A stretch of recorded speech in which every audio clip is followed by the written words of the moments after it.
The trophy community is constantly growing, so there's always a lot of new people looking for games to play and platinum, so I figured I'd make another list of games that are perfect for beginner trophy hunters and veteran trophy hunters as well. And just like the last video, I've got the platinum trophy for every single game on this list, so I can personally vouch for them being beginner friendly. So kicking things off, we've got the Pathless, available on both the PS4 and the PS5. The Pathless is an action-adventure game developed by Giant Squid, the same studio that made Abzu. The game is set on an island that is cursed with darkness, and all of its gods, known as the Tall Ones, are now corrupted spirits under the control of the Godslayer. You play as the Hunter, a master archer that travels to the island in an attempt to lift the curse. And this game is absolutely gorgeous. I spent loads of time climbing as high as I could and just staring at the land below, and I think a lot of people who play this game will also be in awe of its beauty. While playing the game, you'll notice a bunch of different talismans scattered around the world, and when you shoot these with your bow and arrow, you'll notice that you begin to run a lot faster. This is very useful as the world is pretty big when you're just starting out, and until you get your eagle and unlock flaps, this is the only way to traverse the world. Throughout the game, you'll be solving a variety of puzzles to collect light stones. The puzzles in this game can be quite fun, and they aren't the hardest puzzles either, most of them requiring just common sense to solve. However, some of them may test your brain just a little bit. The trophy list is a pretty good one, consisting of story related trophies, many collectible trophies, and some fun miscellaneous trophies as well. And I know what you're probably thinking, collectibles. And I was too when I first saw the trophy list, but they aren't pointless collectibles because most of them relate to the story and are needed to progress further into the game. You also shouldn't need to follow a guide to get them because they all tie into solving the many puzzles throughout the game. Obviously, if you do get stuck on a puzzle, you might need to watch a guide or two to get past them, but you don't need to sit there with a guide open constantly while you're searching for collectibles, which is a really good thing in my opinion.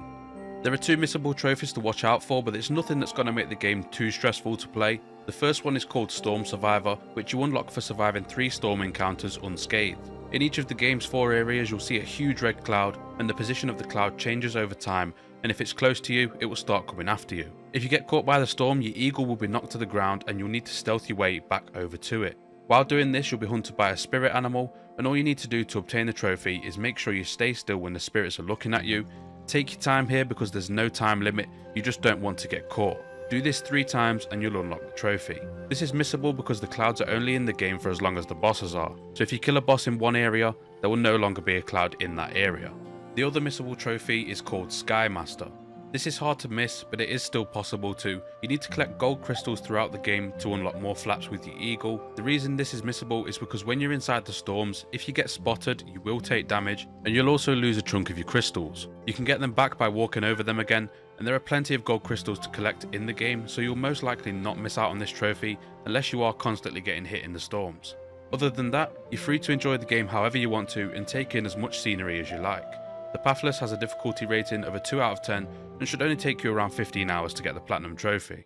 Next up is Terminator Resistance, available on both PS4 and PS5. Terminator Resistance is a first-person shooter set during the original future war from the films The Terminator and Terminator 2 Judgment Day.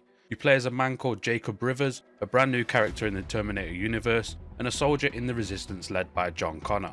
Throughout the game, you'll meet up with survivors, and your decisions will impact their chances of survival, and can also change the ending you get as well. Even though Jacob is only a private, you'll soon find out that he's been targeted by Skynet and has been marked for termination. You get to fight some iconic enemies such as the T-800, as well as some enemies that are completely new to the Terminator universe.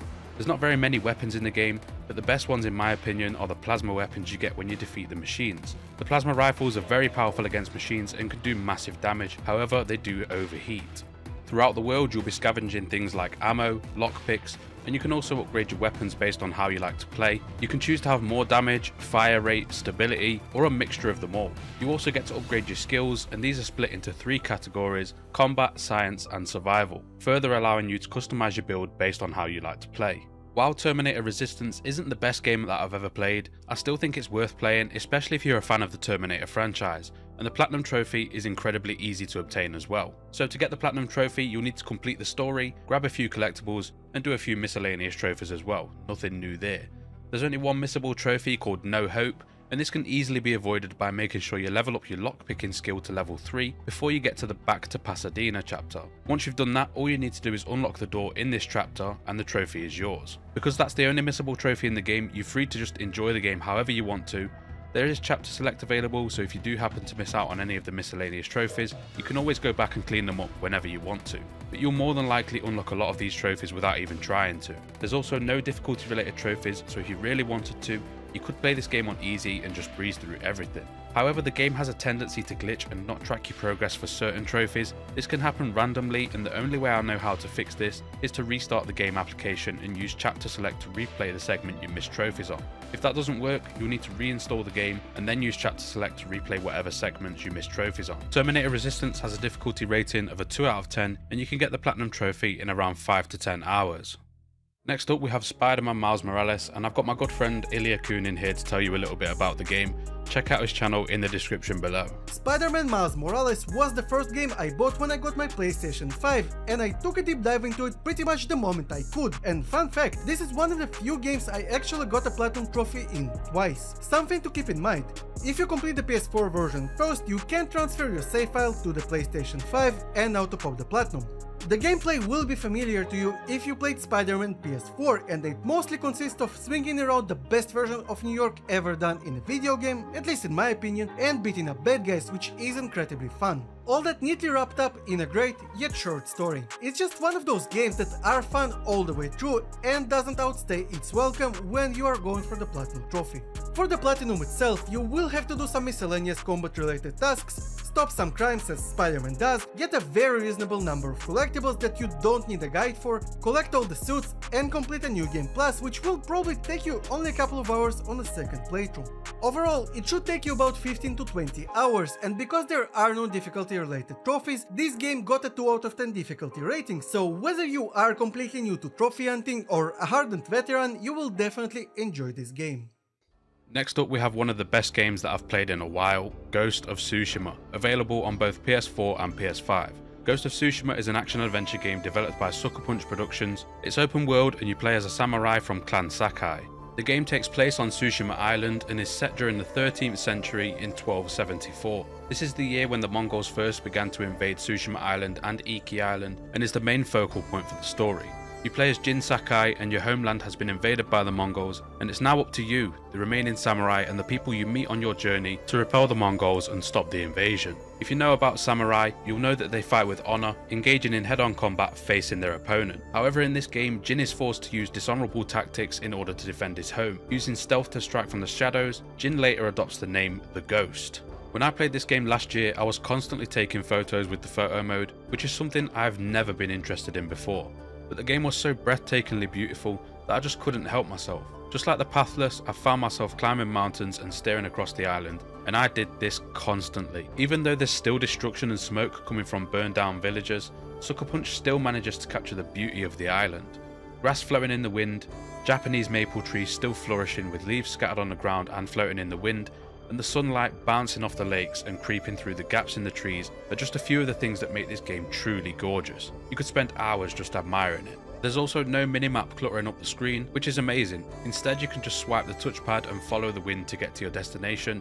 It may sound like it's complicated at first, but once you play the game for yourself, I think you'll enjoy not having to open the map every 30 seconds. The combat in Ghost of Tsushima is also a thing of beauty, my favourite things being the standoffs where you call out the enemies and cut them down one by one in slow motion, and the one-on-one duels you'll come across throughout the island make you feel like you're in an actual samurai movie. The combat is precise and deliberate, and each swing of the katana feels amazing. There's also multiple stances you can use that are more effective against different types of enemies. Some stances are best against enemies with shields, other stances are better for enemies wielding spears. The combat is hands down my favourite thing about this game, especially on the harder difficulties. I could sit here and talk about the Ghost of Tsushima for hours, and talk about it in depth and everything I love about it, but you're here for trophies, so the Platinum Trophy for this game is incredibly easy to obtain. It features trophies that are typical in an open world game, things like map clearing, completing all the side quests, and again, getting collectibles. There are no missable trophies in this game, which is my favourite part about it, and you can play at your own pace and just enjoy the game without ever having to look at a guide. Ghost of Tsushima has a difficulty rating of a 3 out of 10 and will take you roughly 40 hours to platinum, depending on what difficulty you play on. Astro's Playroom is the only game on this list that is for the PS5 only, but it definitely deserves a spot in this video. Astro's Playroom is a tech demo that was made to show off features for the PS5 like the haptic feedback, and it's a 3D platformer with 4 different levels for you to play. Just like Astrobot Rescue Mission for the PSVR, you can jump, hover and do basic attacks to defend yourself, When playing, you'll experience a range of haptic feedback such as small vibrations when walking across different materials and walking through the rain, and trigger resistance when climbing. Even though the game is incredibly short, taking just 5 hours on average to platinum, it's still very fun and is definitely a great introduction to gaming on the PS5. It's pretty much a collectathon where you find and collect puzzle pieces and different artifacts from PlayStation's history. Almost every trophy apart from completing the 4 different levels and a few miscellaneous trophies are all related to collectibles. However, you still don't need a guide for this game, because if you can't find a puzzle piece or an artifact, just press the PlayStation button on your controller and there's a built-in hint system that shows you almost the exact location of the item you're missing. Astro's Playroom takes roughly 5 hours to platinum, but can also be done much faster, and it has a difficulty rating of a 2 out of 10. There's also some DLC speedrun trophies that are really fun to go for, and I recommend that you get those as well. And for the final entry of the video, we have Maneater, a game where you take on the role of a baby bull shark on a quest to exact revenge for your mother who was killed by Scaly Pete. You travel around the open world fighting other animals, completing missions, side quests, wreaking havoc on the shorelines, and of course getting some collectibles as well. When doing this, your shark will evolve like a Pokemon and get bigger and bigger until you eventually become a Mega Shark, the largest and most dangerous shark in the game. You can also equip your shark with various items so you can choose how you like to play the game. You can upgrade these items by collecting minerals, which are obtained by getting collectibles and defeating other animals. You should also upgrade your sonar ability to the maximum so you can scan the map for collectibles and other items of interest, so you don't have to follow a guide for them. While Maneater isn't the greatest game I've ever played, just like Terminator, it is a very short one, taking just 15 hours to obtain the platinum, so it's short enough that it doesn't get boring too quickly. As for the trophy list, it is a pretty basic one, asking you to complete pretty much everything that the game has to offer, which is something that I do like in open world games. You'll need to complete the story, defeat the apex predator in each area, reach max level, get all the collectibles, get 100% completion in each area, and other miscellaneous trophies as well. You shouldn't really need a guide for this game because there are no missable trophies, and the sonar ability, like I said before, reveals locations on your map, making it easy for you to navigate the world and get everything done. Maneater has a difficulty rating of a 2 out of 10 and takes just 15 hours to get the platinum trophy. That's it for this video. I hope you enjoyed it. If you did, subscribe to the channel so you don't miss a video, and stay tuned for more PlayStation and trophy related content. Take it easy.